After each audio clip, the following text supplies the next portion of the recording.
रश्मिरथी। ये कविता रामधारी सिंह दिनकर ने लिखी है। इसका प्रकाशन वर्ष है 1952।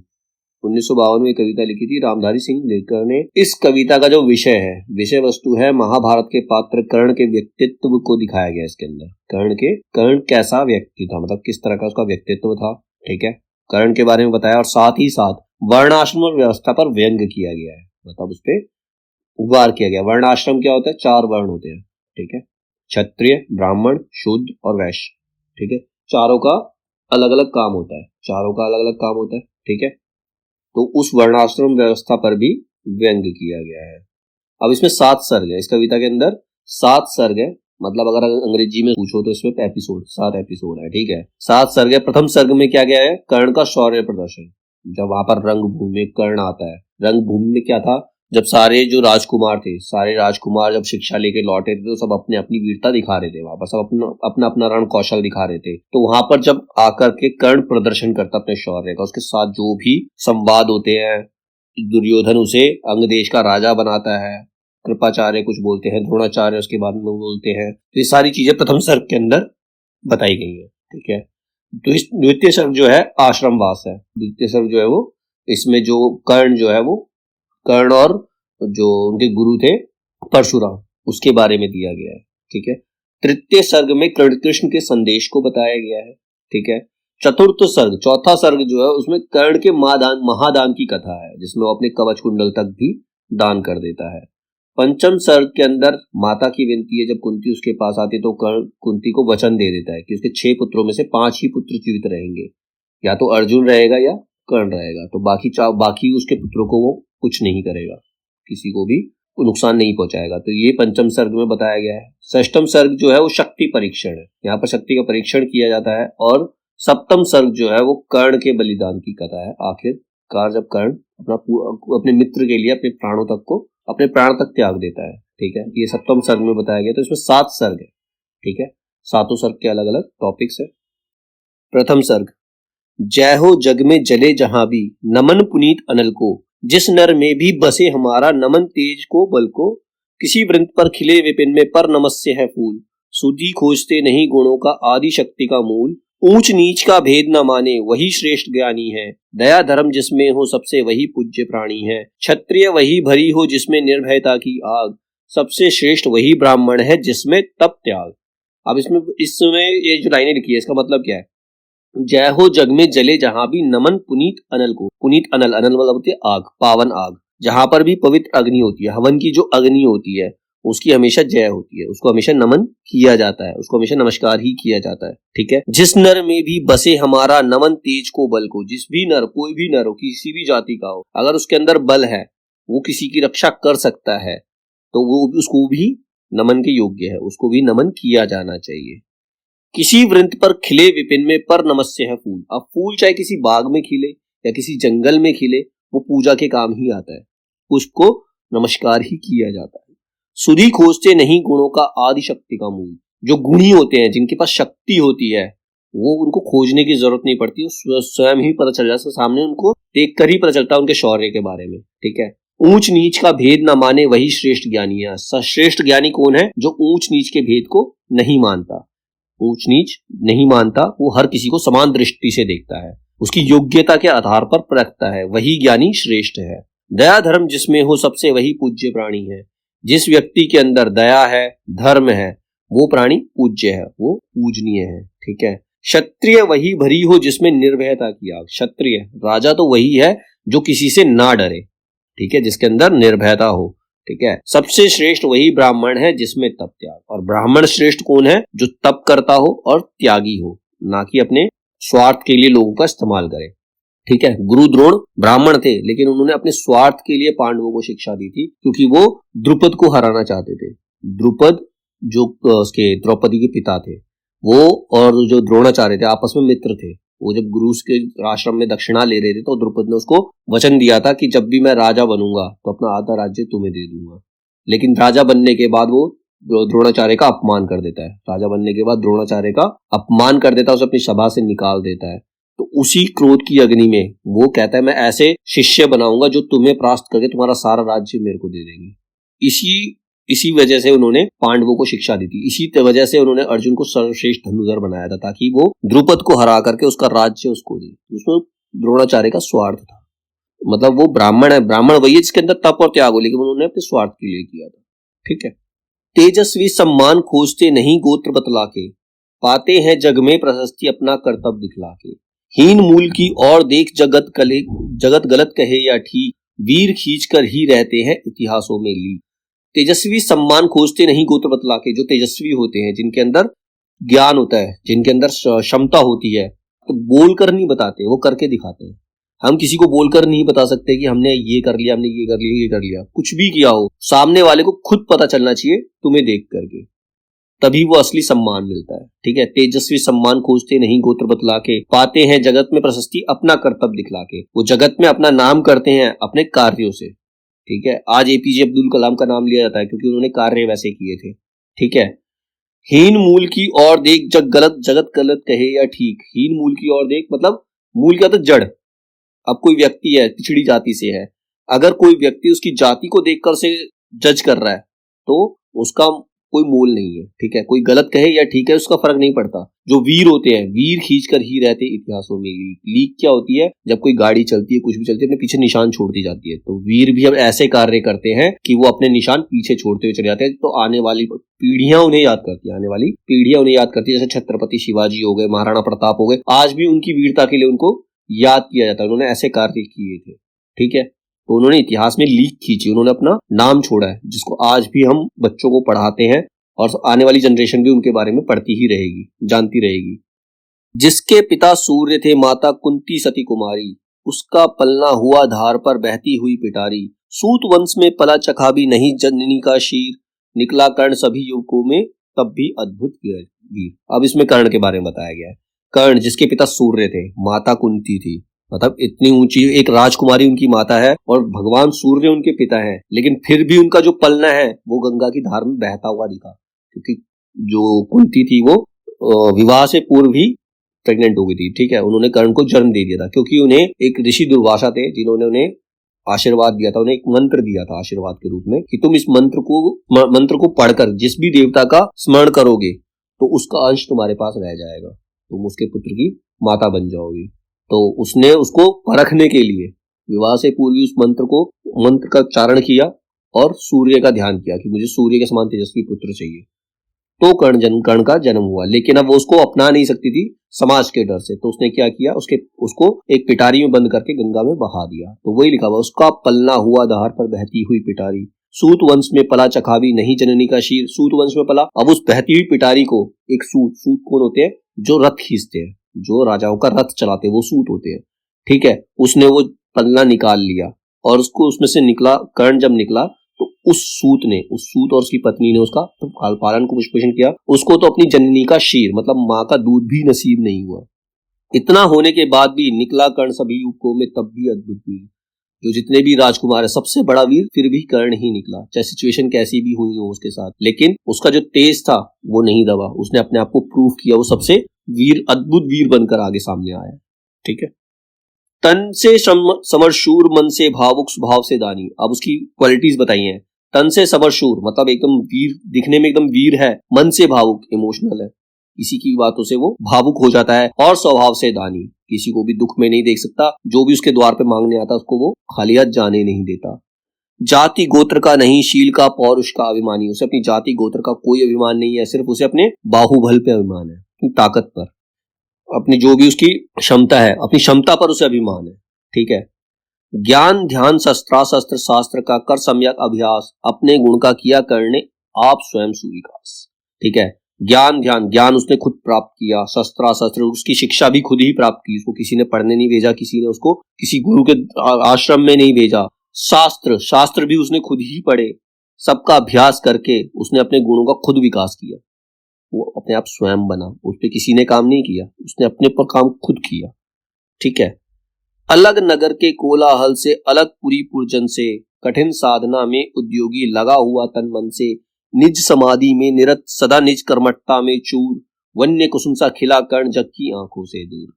अलग नगर के कोलाहल से। अब जो राजकुमार थे वो तो राजभवन में रहते थे, सबकी नजरों के बीच में रहते थे, सब उनका ध्यान रखते थे, लेकिन कर्ण क्या है, वो नगर से दूर एक सूत के घर पर, रथ खींचने वाले के घर पर, अलग जगह पर कठिन साधना में लगा हुआ है। ठीक है, अपने तन मन से पूरी साधना में लगा हुआ है, अपना खुद का विकास कर रहा है, खुद ही शस्त्रों का अभ्यास कर रहा है, खुद ही शास्त्रों का ज्ञान ले रहा है। निज समाधि में निरत। समाधि क्या होती है, जब कोई एक सन्यासी समाधि में चला जाता है। समाधि में जाने का अर्थ ये होता है कि उसे दुनिया से कोई लेना देना नहीं है, सिर्फ वो अपनी साधना में व्यस्त है। उसी तरह से कर्ण भी अपनी साधना में लगा रहा, सदा निज कर्मठता में चूर। निज कर्मठता मतलब अपने ही कामों में वो लगा रहा, उसे दुनियादारी से कोई लेना देना नहीं।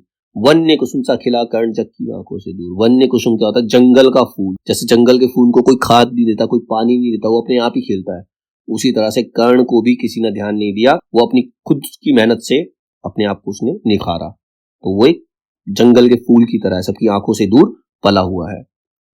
नहीं फूलते कुसुम मात्र राजाओं के उपवन में, अमित बार खिलते वे पूर दूर कुंज कानन में। समझे कौन रहस्य प्रकृति का बड़ा अनोखा हाल, गुदड़ी में रखती चुन चुन कर बड़े कीमती लाल।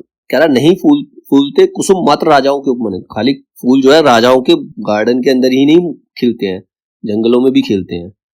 अमित बार खिलते पूर दूर कुंज कानन। कुंज कानन मतलब जंगल होते हैं, कानन का मतलब होता है जंगल। जंगल के अंदर भी पुष्प खिलते हैं। इस रहस्य को कोई नहीं समझ सकता। समझे कौन रहस्य, प्रकृति का बड़ा अनोखा हाल। प्रकृति को समझना इतना भी आसान नहीं है। एक जो तुमने अपने बगीचे में लगा रखा, कोई डेली खाद दे रहे हो, पानी दे रहे हो, फिर भी वो मुरझा जाता है।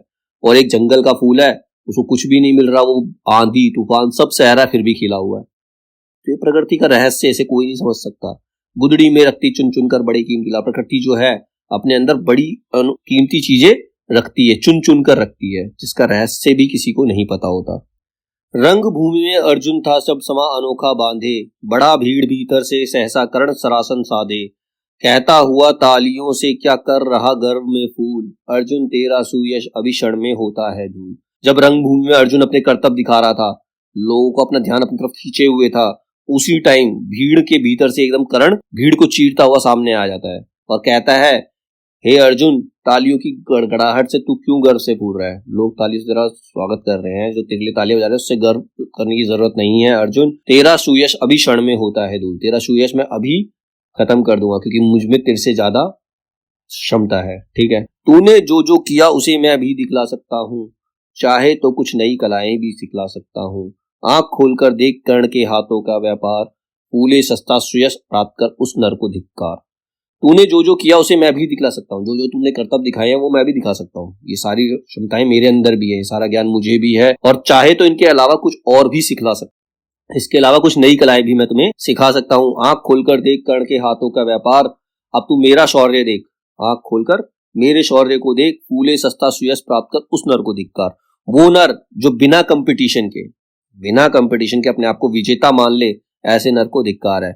जब तक तुम किसी से कंपीट नहीं करोगे, जब तक तुम्हारे सामने कोई तुम्हारी ही प्रतिभा वाला व्यक्ति नहीं आएगा, तब तक तुम्हारे शौर्य का कोई मोल नहीं है। ठीक है, अगर रेस में एक ही बंदा भाग रहा है तो वो तो फर्स्ट आएगा ही आएगा। ठीक है, उसके साथ दूसरा तो होना चाहिए। तो वही कह रहा, फूले सस्ता सुयश प्राप्त कर उस नर को धिक्कार। तुम अकेले यहाँ पर वीर हो, तुम्हारे साथ कोई है नहीं। अब तुम मुझसे कंपीट करो, मुझसे जीतो, तब तुम्हारा सुयश होगा। ठीक है, इस प्रकार कह लगा दिखाने कर्ण कलाए रण की, सभा स्तब्ध रह गई रह आंख टंगी जन जन की। मंत्र मुक्त सा मौन चतुर्दिक जन का पारावर, गूंज रही थी मात्र कर्ण की धनवा की टंकार। फिरा कर्ण त्यों साधु साधु क्या उठे सकल नर नारी, राजवंश के नेताओं पर पड़ी विपद अधिभारी। द्रोण भीष्म अर्जुन सब फीके, सब हो रहे उदास, एक सुयोधन बड़ा बोलते हुए वीर साबास। यहाँ दुर्योधन है, उसको सुयोधन इसलिए बोला गया कि उस वक्त उसने एक अच्छा कार्य किया था, उसने एक व्यक्ति का साथ दिया था, एक वीर का साथ दिया था, इसलिए उसका दुर्योधन से सुयोधन नाम रखा गया। उस टाइम पे सुयोधन उसके लिए इस्तेमाल किया गया। ठीक है, जब ये सारी बातें कहने के बाद इस प्रकार कह लगा दिखाने कर्ण कलाए रण की, अब कर्ण अपनी कला दिखाने लगा। तो जैसे ही उसने अपनी कला दिखानी शुरू की, सभा स्तब्ध रह गई रह आंख टंगी जन जन की। तो जितने भी लोग थे सबकी आंख एकदम टंगी रह गई, मतलब एकदम से चकाचौंध हो गए उसकी कला देख करके। मंत्र मुक्त सा मौन चतुर्दिक जन का पारावर, चतुर्दिक मतलब चारों दिशाओं में जितनी भी जनता थी सब मंत्र मुग्ध हो गई उसकी कला देख करके। फिरा कर्ण त्यों साधु साधु क्या उठे, गूंज रही मात्र कर्ण की धनवा के टंकार। हर जगह सब उसकी कला को देख करके मंत्रमुग्ध हो गए, और हमेशा सिर्फ वहां पर कर्ण की धनुष की टंकार ही गूंज रही थी। ऐसा लग रहा था सब कुछ मौन हो चुका है। फिर कर्ण क्यों साधु साधु कहे, उठे सकल नर नारी। जैसे ही कर्ण ने अपनी कलाएं दिखाई, सारी चीजें दिखाई, तो जितने भी नर नारी वहां पर, जितनी भी भीड़ थी, सबने साधु साधु मतलब बहुत अच्छा कह के आवाज लगाई। राजवंश के नेताओं पर पड़ी विपत अधिभारी। अब जो राजवंश के नेता थे, जो बड़े बड़े लोग वहां बैठे थे, भीष्म, द्रोण और जितने भी लोग बैठे हुए थे, सबको लगा कि ये कौन आ गया, ये हमारे राजकुमारों पर भारी पड़ रहा है। जैसे आज की राजनीति भी है, जितने जो भी राजनेता है, अगर सामने कोई अच्छा व्यक्ति आ जाता है, कोई भी क्षमतावान व्यक्ति आता है, तो उनको दिक्कत होने लगती है, उसको अपने रास्ते से हटाने की कोशिश करते हैं वो। उसी प्रकार से जो राजवंश के नेता थे, भीष्म थे, कृपाचार्य थे, द्रोण थे, सबको लगा ये कौन आ गया, इसको यहाँ से हटाना चाहिए। द्रोण, भीष्म, अर्जुन सब पी के सब हो रहे उदास, सब उसकी कला को देखकर उदास हो गए। एक सुयोधन बड़ा बोलते हुए वीर शाबाश। और इसी मौके का फायदा किसने उठाया? दुर्योधन ने आगे बढ़ा, उसने कहा वीर बहुत बढ़िया, तुमने बहुत अच्छी कला का प्रदर्शन किया है। द्वंद्व युद्ध के लिए पार्थ को फिर उसने ललकारा, अर्जुन को चुप ही रहने का गुरु ने किया इशारा। कृपाचार्य ने कहा सुनो रे वीर युवक अनजान, भरत वंश अवतंश पांडु की अर्जुन है संतान। अब ये सारी कलाएं दिखाने के लिए, द्वंद्व युद्ध के लिए उसने अर्जुन को ललकारा कर्ण ने। जब कर्ण ने अर्जुन को ललकारा, तो गुरु द्रोण ने उसको इशारा कर दिया अर्जुन को चुप रहने का, कि तुम्हें कुछ नहीं बोलना, तुम्हें कुछ रिएक्ट नहीं करना है। फिर इतने में कृपाचार्य कहते हैं, कृपाचार्य ने कहा सुनो हे वीर युवक अनजान, तुम वीर हो, तुम वीर युवक हो, लेकिन तुम अनजान हो, हम तुम्हें जानते नहीं, तुम कौन हो। भरत वंश अवतंस पांडु की अर्जुन है संतान। और अर्जुन जो है वो भरत वंश, भरत उनके पूर्वज थे, ठीक है, भरत वंश का, और पांडु का पुत्र है अर्जुन, और तुम एक अनजान वीर हो, ठीक है, तो तुम कौन हो?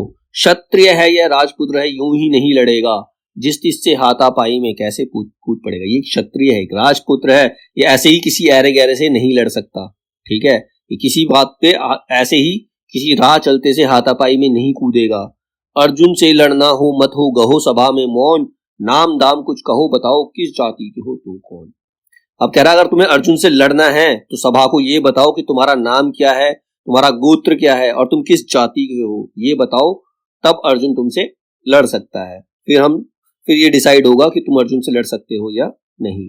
जाति हायरी जाति, कर्ण का हृदय शोभ से डाला, कुपित सूर्य की ओर देख वह वीर क्रोध से बोला, जाति जाति रटते जिसकी पूंजी केवल पाखंड, मैं क्या जानू जाति जाति है ये मेरे भुजदंड।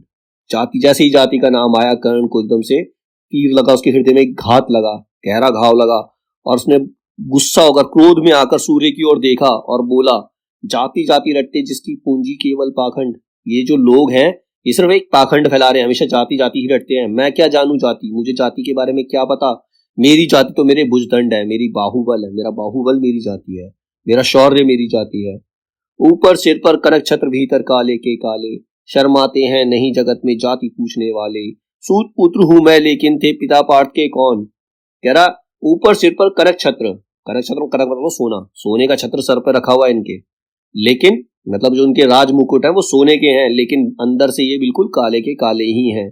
इनको बिल्कुल भी शर्म नहीं आती लोगों की जाति पूछते हुए, एक वीर की जाति पूछने में इनको शर्म आनी चाहिए। मैं सूत पुत्र हूं, कहता हाँ मैं सूत पुत्र हूं, लेकिन पिता पार्थ के कौन, तुम बता सकते हो पार्थ के पिता के नाम बता सकते हो? कोई, किसी को नहीं पता, क्योंकि कुंती ने जब वो मंत्रोच्चार किया था तो पांडु को श्राप मिला था। पांडु ने शिकार करते वक्त एक ऋषि जो थे वो हिरण और हिरणी बनकर, मतलब वो संभोग कर रहे थे, उस वक्त उसने उन पर बाण चला दिया था, तो वो ऋषि और ऋषि की पत्नी की मृत्यु हो गई थी। ऋषि की पत्नी पहले मर जाती है, बाद में ऋषि उसको श्राप दे देता पांडु को, तू भी किसी स्त्री के पास जाएगा, तेरी भी उसी वक्त मृत्यु हो जाएगी, तो वो पिता बन ही नहीं सकता था, ठीक है। तो उस समस्या का समाधान करने के लिए कुंती ने अपने मंत्रों के बारे में पांडु को बताया था, और पांडु ने कहा था कि तुम अपने मंत्रों का उच्चारण करो। तब उन्होंने अलग अलग देवताओं से पुत्र मांगे थे। अर्जुन जो था वो इंद्र का पुत्र था, युधिष्ठिर जो था वो धर्मराज यानी कि यमराज का पुत्र था। तो वही उसने प्रश्न उठा दिया, सूत पुत्र हूं मैं लेकिन पिता पार्थ के कौन। किसी को पार्थ के पिता के बारे में पता, अर्जुन के पिता के बारे में पता, क्योंकि पांडु उसके पिता नहीं थे, ठीक है। मस्तक ऊंचा किए जाति का नाम लिए चलते हो, पर अधम में शोषण के बल से सुख में पलते हो, अधम जातियों से थर थर कांपते तुम्हारे प्राण, छल से मांग लिया कर। कह रहा मस्तक ऊंचा करके चलते हो, तुम जाति का नाम लेकर, खुद तुम क्षत्रिय कुल में पैदा हो गए तो तुम जाति का नाम लेकर अपना मस्तक ऊंचा करके चल रहे हो, और ये एक अधर्ममय शोषण है, ये धर्म नहीं है। तुम इस अधर्म में शोषण के बल पर खुद सुख से रहते हो और दूसरों पर अत्याचार करते हो। अधम जातियों से थर थर कांपते तुम्हारे प्राण। अधम मतलब छोटी जातियों से तुम डर जाते हो कि उनमें से कोई वीर पैदा हो गया तो तुम्हारा क्या होगा। इसी कारण तुम उनसे अंगूठे का दान मांग लिया करते हो। अंगूठे के दान की कहानी एकलव्य की है। एकलव्य ने गुरु द्रोणों की प्रतिमा बनाकर, मूर्ति बनाकर धनुर्विद्या का एकलव्य ने धनुर्विद्या का अभ्यास किया था और एक बहुत बड़ा धनुर्धर बन गया था। जब एक और उसी धनुर्विद्या से गुरु द्रोण के प्राण बचाए थे। ठीक है, जब गुरु द्रोण ने सब पूछा तुम्हारा गुरु कौन है, तो गुरु द्रोण को अपने उनके स्टैचू के पास लेकर गया, तब दिखाया तो उन्होंने देखा उनकी खुद की गुरु द्रोणाचार्य की प्रतिमा बनाकर ही उसने ये अभ्यास किया है।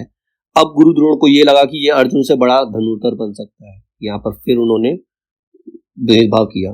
उन्हें लगा कि ये अर्जुन से बड़ा धनुर्धर बन जाएगा तो वो अर्जुन को सबसे बड़ा धनुर्धर नहीं बना पाएंगे। तो उन्होंने क्या किया कि अगर तुम मुझे गुरु मानते तो मुझे गुरु दक्षिणा दो। तो एकलव्य ने कहा बिल्कुल मैं तुम्हें गुरु दक्षिणा दूंगा। तो उन्होंने उससे दाहिने हाथ का ताकि वो कभी बाण ही ना चला पाए। तो वही इसने यहाँ पर बोला है, अधम जातियों से थर थर कांपते तुम्हारे प्राण, छल से मांग लिया करते हो अंगूठे का दान। पूछो मेरी जाति शक्ति हो मेरे भुजबल से, रवि समान दीप्ति ललाट से और कवच कुंडल से। पढ़ो उसे जो झलक रहा मुझ में तेज प्रकाश, मेरे रोम रोम में अंकित है मेरा इतिहास। कह रहा पूछो मेरी जाति, अगर तुम्हें शक्ति है तो मेरी जाति मेरे भुजबल से पूछो, मेरे शौर्य से पूछो, मेरी कला से पूछो। रवि समान दीप्ति ललाट से और कवच कुंडल से, मेरे अंदर जो कवच, मेरा जो कवच है और मेरे कान में जो कुंडल है उससे मेरी जाति पूछो। पढ़ो उसे जो झलक रहा मुझ में तेज प्रकाश, मेरे अंदर जो तेज प्रकाश है उसको पढ़ के देखो, अगर पढ़ सकते हो तो। मेरे रोम रोम में अंकित मेरा इतिहास, अगर मुझे देखोगे, अगर सिर्फ तुम मेरी जाति को ना देखकर अगर मुझे देखोगे तो मेरा इतिहास मैं तुम्हें खुद बता दूंगा, तुम्हें जाति पूछने की जरूरत नहीं है। अर्जुन बड़ा वीर क्षत्रिय है तो आगे वह आवे, क्षत्रियत्व का तेज जरा मुझको भी तो दिखलावे। अभी छीन इस राजपुत्र के कर से तीर कमान, अभी महाजाति को दूंगा मैं तुमको पहचान। अगर अर्जुन इतना बड़ा ही वीर क्षत्रिय है तो मेरे सामने आए, मुझसे लड़े और मुझे अपनी वीरता दिखाए, अपना क्षत्रियत्व मुझे दिखाए। मैं अभी इस राजपुत्र के अर्जुन के तीर कमान उसके हाथों से छीन लूंगा, गिरा दूंगा। कर से तीर कमान, उसके हाथों से तीर कमान गिरा दूंगा और अपनी महाजाति का प्रमाण दूंगा, अपनी पहचान मैं तुम्हें दूंगा। कृपाचार्य ने कहा वृथा तुम क्रुद्ध हुए जाते हो, साधारण सी बात उसे भी समझ नहीं पाते हो। राजपुत्र से लड़े बिना होता अगर अकाज, अर्जित करना तुम्हें चाहिए पहले कोई राज। अब कृपाचार्य ने कहा तुम बेकार में ही क्रोध कर रहे हो, तुम बेकार में गुस्सा हो रहे हो, इतनी साधारण सी बात को समझो। एक राजपुत्र से लड़ने के लिए तुम्हें भी एक राजा बनना पड़ेगा, तुम राजा है वो बनकर ही एक राजपुत्र से लड़ सकते हो। राजपुत्र से लड़ा बिना तो हो, अगर तुम्हें राजपुत्र से लड़ना भी है तो तुम्हें कोई राज अर्जित करना होगा, पहले तुम्हें किसी राज का राजा बनना पड़ेगा, तब तुम अर्जुन से लड़ सकते हो। कर्ण हतप्रभ हुआ तनिक मन ही मन कुछ भरमाया, सहना सका अन्याय सुयोधन बढ़कर आ। अब ये देखकर कर्ण बेचारा चुप हो गया, हतप्रभ हो गया बेचारा और मन ही मन कुछ भरमा गया, वो राज कहां से लेके आएगा। अब इस अन्याय को दुर्योधन नहीं सह पाया कि उस व्यक्ति के साथ एक अन्याय हो रहा है, वो दुर्योधन नहीं सह पाया, वो आगे बढ़कर आया, बोला बड़ा पाप है करना इस प्रकार अपमान, उस नर का जो दीप रहा हो सचमुच सूर्य समान। एक ऐसा व्यक्ति जो सूर्य के समान चमक रहा है, सबको अपनी कला दिखा रहा है, अपना शौर्य दिखा रहा है, उस व्यक्ति का अपमान करना ठीक नहीं है। मूल जानना बड़ा कठिन है नदियों का वीरों का, धनुष छोड़कर और गोत्र क्या होता रणधीरों का। कह रहा मूल जानना, मूल मतलब जड़, नदियां कहां से शुरू होती है ये जानना बड़ा मुश्किल है। तुम अगर जो जानना चाहते हो तो ये देखो ना, नदी कहां से आ रही है, गंगा नदी कहां से स्टार्ट हो रही है, कहां से निकल के आ रही है, उसको ढूंढना इतना आसान नहीं है। नदियों का और वीरों का मूल जानना इतना आसान नहीं है। धनुष छोड़कर और गोत्र क्या होता रणधीरों का, जो रणधीर होते हैं, जो वीर होते हैं, उनका गोत्र धनुष से बड़ा नहीं हो सकता, धनुष को छोड़कर उसका कोई गोत्र नहीं हो सकता। पाते हैं सम्मान तपोबल से भूतल पर सूर, अपने तपोबल से इस धरती पर वो वीर जो होते हैं वो सम्मान पाते हैं। जाति जाति का शोर मचाते केवल कायर क्रूर, और जाति जाति का शोर जो कायर होते हैं वही मचाते, जो दूसरों से डर जाते हैं वो जाति जाति कह करके उनको दूर कर देते हैं। किसने देखा नहीं कर्ण जब निकल भीड़ से आया, जब ये भीड़ से निकला था कर्ण तो किसने नहीं देखा, सबने देखा। अनायास आतंक एक संपूर्ण सभा पर छाया और सारे के सारे भयभीत हो गए इसके कला रण कौशल को देख करके। कर्ण भले ही सूत पुत्र हो अथवा सब चमार, मतलब किसी भी जाति का, चमार जाति का हो, सूत पुत्र हो, कुछ भी हो, मलिन मगर इसके आगे हैं सारे राजकुमार, इसके शौर्य के आगे सारे राजकुमार। ठीक है, किसी का भी शौर्य इसके आगे नहीं है कुछ भी। करना क्या अपमान ठीक है इस अनमोल रतन का, मानवता की इस विभूति का, धरती के इस धन का। बिना राज्य यदि नहीं वीरता का इसको अधिकार, तो मेरी यह खुली घोषणा सुन ले सकल संसार। कह रहा इस अनमोल रतन का अपमान करना ऐसे ठीक नहीं है। जहां इसने भरी सभा में अपने शौर्य को दिखाया है तो इसका अपमान करना ठीक नहीं है। मानवता की इस विभूति का, ये मानवता का प्रतीक है, ये धरती के लिए एक धन है। एक वीर पुरुष जो होता है वो धरती के लिए धन होता है, ठीक है। बिना राज्य यदि नहीं वीरता का इसको अधिकार, अगर ये राजा नहीं है तो इसको, अगर बिना राज्य के इसको वीरता का अधिकार नहीं है, तो मेरी ये मैं घोषणा कर रहा हूं, इसे सारा संसार सुन ले। अंग देश का मुकुट कर्ण के मस्तक पर धरता हूं, एक राज्य इस महावीर के हित अर्पित करता हूं। कहता अगर ये बिना राजा बने अगर अर्जुन से नहीं लड़ सकता, अपना शौर्य नहीं दिखा सकता, इसको वीरता का अधिकार नहीं है, तो मैं अभी इसे अंग देश का राजा बना देता हूं। मैं अब मेरे पास एक अंग देश है जो उसके पिता ने उसे गिफ्ट किया था दुर्योधन को, तो वो राज्य मैं कर्ण को दे देता हूं। उस समय वो राजा तो था नहीं, तो किसी को राजा नहीं बना सकता, लेकिन वो राजकुमार था, उसके पिता ने एक अंग देश उसे गिफ्ट कर दिया था, उसके बर्थडे वगैरह पे जो भी दिया उसको गिफ्ट कर दिया था, तो उसने वो राज्य कर्ण को दे दिया। कहता मैं उस देश का इसको राजा बना देता हूं। एक राज्य इस महावीर के हित अर्पित करता हूं, रखा कर्ण के सिर पर उसने अपना मुकुट उतार। उसने कहा मैं अपना राज्य इसको खुद देता हूं, और अपना खुद का मुकुट उतार कर उसने उसके सर पे रख दिया कर्ण के। गूंजा रंग भूमि में दुर्योधन का जय जयकार, और ये देखकर सभी जो लोग थे रंग भूमि में प्रस्तुत थे, सबने दुर्योधन की जय जयकार करी। कर्ण चकित रह गया सुयोधन की इस परम कृपा से। अब कर्ण ने जब ये देखा कि एक व्यक्ति ने उसके सम्मान के लिए अपना राज्य उसे दे दिया, तो बेचारा वो इमोशनल हो गया, ठीक है, वो एकदम चकित हो गया, फूट पड़ा मारे कृतज्ञता भर उसे भुजा से, और एकदम उसके गले लगकर वो रोने लगा, फूट पड़ा वो। दुर्योधन ने हृदय लगाकर कहा बंधु हो शांत, मेरे इस सुद्रोपहार से क्यों होते हो। दुर्योधन ने उसे गले से लगाया और कहा मित्र शांत हो जाओ, मैंने तुम पे कोई उपकार नहीं किया है, तुम इसको अपने ऊपर कोई एहसान मत मानो। किया कौन सा त्याग अनोखा, दिया राज यदि तुझको, अरे धन्य हो जाए प्राण तू ग्रहण करे यदि मुझको। कह रहा मैंने मुझे दान देकर, तुझे राज्य देकर मैंने तुम पे कोई उपकार नहीं किया, मेरे भी प्राण धन्य हो जाएंगे अगर तू मुझे अपना मित्र बना ले। तेरे जैसा वीर, कर्ण जैसा वीर अगर मेरा मित्र हो तो मेरे प्राण भी धन्य हो जाएंगे। कर्ण और गल गया, हाय मुझ पर भी इतना स्नेह, वीर बंधु आज हम हुए, आज एक प्राण दो दे। कर्ण ने ये तो सुना तो और ज्यादा वो इमोशनल हो गया। उसने कहा मुझसे भी कोई इतना स्नेह कर सकता है, मेरे जैसे सूत पुत्र को कोई इतना सम्मान दे सकता है। तो उसने कहा हे वीर बंधु, हम आज से एक प्राण और दो देह होते हैं। वो भरी सभा के बीच आज तूने जो मान दिया है, पहले पहल मुझे जीवन में जो उत्थान दिया है, ऋण भला होऊंगा उसे चुका कौन सा दाम, कृपा करे दिन मान किया हूं तेरे कोई काम। अब कर्ण कहता है इस भरी सभा में आज जो तूने मेरा मान किया है, मुझे जो सम्मान दिया है, सबसे पहले मेरे जीवन में आज सबसे पहला उत्थान मेरा तेरी वजह से हुआ है, दुर्योधन की वजह से हुआ है। उसने मेरे को आगे बढ़ने का मौका दिया, अपनी वीरता दिखाने का मौका दिया है। उससे ऋण कैसे होऊंगा मैं, ये ऋण उतारूंगा कैसे, तुम्हारा ये जो कर्ज है वो मैं कैसे चुकाऊंगा, कौन सा दाम देकर इस कर्ज को चुकाऊंगा, कृपा करे दिन मान किया हूं तेरे कोई काम। मतलब ये जो दिन रात है, समय कोई ऐसा भी आए किसी दिन मैं तेरे काम आ पाऊं, ठीक है। घेर खड़े हो गए कर्ण को मुदपुरवासी, होते ही हैं लोग सूरता पूजन के अभिलाषी। अब जो पांडव वगैरह थे उनको छोड़कर बाकी पूरी जनता खड़ी हो गई कर्ण को घेर करके। सब खुश थे, सब उसकी रण कौशल को देखकर खुश थे, और जब वो राजा बना तो और ज्यादा खुश हो गए, और ज्यादा प्रसन्न हो गए, क्योंकि लोग तो हमेशा वीरता की पूजन ही करते हैं, वीरता को देखकर उसका सम्मान करते ही हैं। चाहे जो भी हो, जो भी कहे द्वेष ईर्ष्या मिथ्या अभिमान, जनता निज आराध्य वीर को पर लेती पहचान।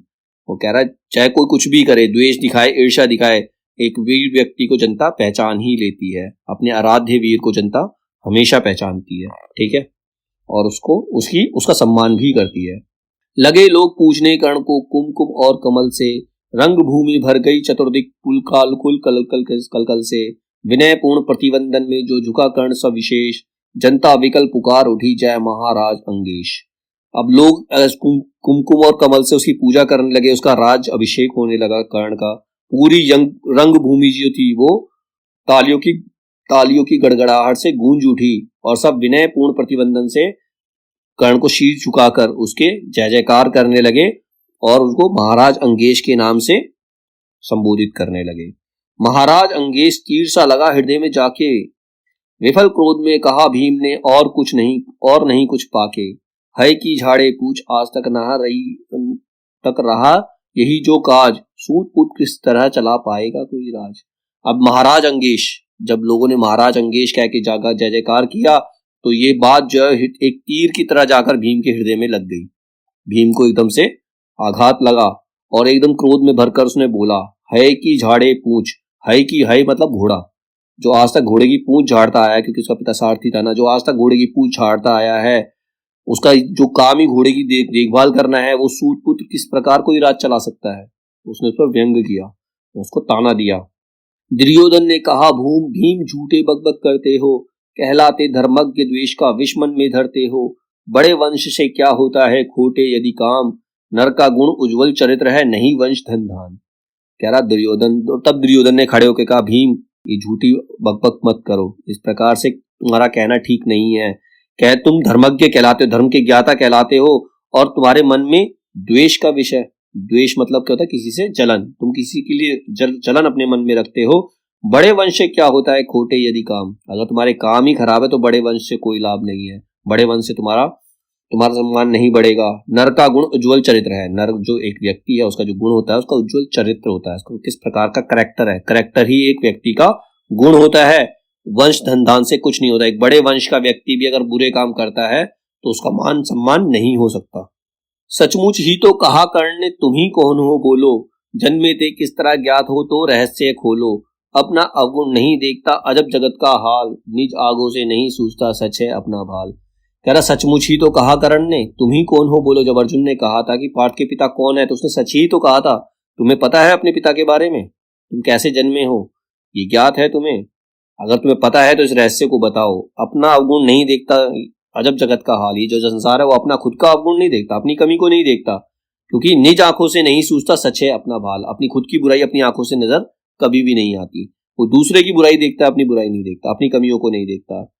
कृपाचार्य आ पड़े बीच में बोले, छी यह क्या है, तुम लोग में बची नाम को भी क्या नहीं हया है। चलो चले घर को देखो होने को आई शाम, थके हुए होंगे तुम सब, चाहिए तुम्हें आराम। अब इतनी सारी बातें सुनकर कृपाचार्य को लगा कि अब बात बिगड़ने वाली है, तो उसने बीच में आके बोला, तुम लोगों के बीच में कोई भी जरा सी भी शर्म हया नहीं बची, तुम आपस में ही राजकुमार होके आपस में ही लड़ रहे हो, चलो सब घर चलो, शाम हो गई है, अब सबको आराम, तुम सभी को आराम चाहिए, अब सबके सब घर चलो। रंग भूमि से चले सभी पुरवासी मोद मनाते, कोई कर्ण पार्थ का कोई गुण आपस में गाते। अब लोगों की जो सोच होती है सबकी अलग अलग होती है, लोगों की सोच अलग अलग होती है, हर व्यक्ति अलग तरीके से, कोई कर्ण की जय जयकार कर रहा है तो कोई अर्जुन की गाथा गा रहा है, सब आपस में बातें करते हुए अपने अपने घर को लौट चले। सबसे अलग चले अर्जुन को लिए गुरु द्रोण, अब गुरु द्रोण सबसे अलग अर्जुन को लेकर चल रहे हैं, कहते हुए पार्थ पहुंचा यह नया राहु फिर कौन। अभी तुम्हारे जीवन में नया राहु कौन आ गया, एकलव्य को तो उन्होंने निकाल दिया था, एकलव्य का तो उन्होंने अंगूठा मांग लिया, तो कह रहा अब ये नया राहु कौन आ गया तुम्हारे रास्ते में। जन्मे नहीं जगत में अर्जुन कोई प्रतिबल तेरा, टंगा रहा है इसी पर ध्यान आज तक मेरा। मेरा आज तक एक ही लक्ष्य रहा है कि कोई भी तुमसे बड़ा धनगर संसार में नहीं होना चाहिए। एकलव्य से लिया अंगूठा कड़ी ना मुख से आह, मैंने एकलव्य का अंगूठा तक मांग लिया, जबकि उसने मुझे गुरु माना, मैंने उसका अंगूठा तक मांग लिया। रखा चाहता हूं निष्कंटक बेटा तेरी राह में कोई कांटा ना आए, इस वजह से मैंने ये कार्य किया। मगर आज जो कुछ देखा उससे धीरज हिलता है, लेकिन आज जो देखा उससे मैं हिल गया हूं। मुझे कर्ण में चरम वीरता का लक्षण मिलता है, कर्ण जो एक अद्भुत वीर है। बढ़ता गया अगर निष्कंटक या उद्भट बट बाल, अर्जुन तेरे लिए कभी यह हो सकता है काल। अगर ये कांटा अगर आ गया इसी तरह से बढ़ता चला गया तो इस दिन ये तेरा काल भी बन सकता है, ये तुझसे बड़ा वीर बन सकता है। सोच रहा हूं क्या उपाय मैं इसके साथ करूंगा, इस प्रचंडतम धूमकेतु का कैसे तेज हरूंगा। मैं कोई उपाय सोच रहा हूं कि इसके साथ मैं क्या करूं, इसका जो तेज है, इसका जो ज्ञान है, इसके कैसे छीनूं, इसको तिर से कैसे हराऊं। शिष्य बनाऊंगा न कर्ण को यह निश्चित है बात, मैं कभी कर्ण को अपना शिष्य नहीं बनाऊंगा।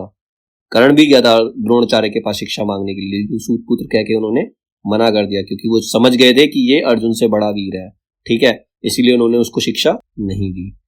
रखना ध्यान विकट प्रतिभट पर तू भी है तात, मैं इसको शिक्षा नहीं दूंगा, लेकिन इस प्रतिभट का, इस बड़े बलवान वीर का तुम भी ध्यान हमेशा रखना, ठीक है, ये तुम्हारे राह का रोड़ा बन सकता है।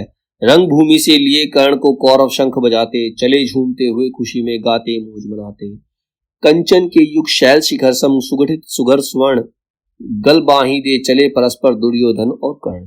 अब उधर कौरव जो शंख बजाते हुए, क्योंकि उनको पांडवों से लड़ने वाला व्यक्ति मिल गया, दुर्योधन को ऐसा ही एक व्यक्ति चाहिए था जो पांडवों का सामना कर सके, तो वो से मिल गया। सारे कौरव खुशियों शंख बजाते हुए खुशी मनाते हुए चले गए और कर्ण और दुर्योधन आपस में गले में हाथ डाले हुए आगे बढ़ते हैं।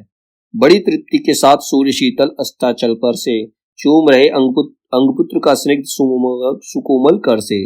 आज न था प्रिय उन्हें दिवस का समय, सिद्ध अवसान विरम गया क्षण एक सितेज पर गति को छोड़ विमान। और हाय रनिवास चला गया वापस जब राजभवन को, सबसे पीछे चली एक विकला मसोस्ती मन को। उजड़ गए हो स्वप्न की जैसे हार गई हो दाव, नहीं उठाए भी उठ पाते थे कुंती के पांव। अब यहाँ कुंती का सीन दिखा दिया।